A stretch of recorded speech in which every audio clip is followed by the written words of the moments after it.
Hi, I'm Sarah, a resident doctor, and I am presenting my research on the financial cost of postoperative complications. So how does NHS funding work? Currently, the NHS internal market uses several methods to reimburse healthcare providers, but it's primarily based around payment by results, or PBR. This subscribes prices for specific healthcare activities. PBR is indexed by healthcare resource group codes.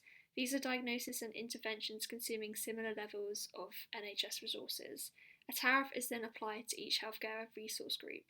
Market force factors are applied to the tariff. These differ for each healthcare trust.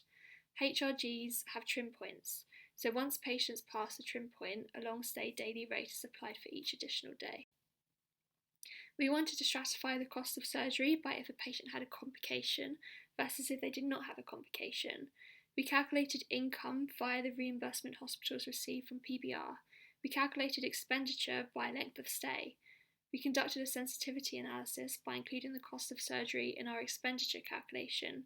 We then calculated a surplus deficit analysis by minusing expenditure, including the cost of surgery, from income via PBR. The graph on the left shows expenditure in patients with no complications versus in patients with complications. When adjusting for inflation, cost for patients with no postoperative complications was £1,038 compared to £3,100 in patients with complications.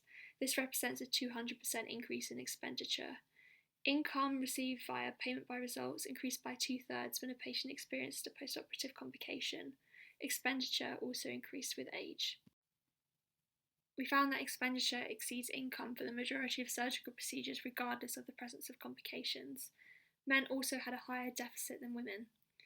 To conclude, postoperative complications increased the cost of ward and ITU stay by 200%, resulting in a loss for the majority of surgical procedures. Payment by results does not cover the economic cost of surgery, and greater adjustment is needed to reflect the true cost.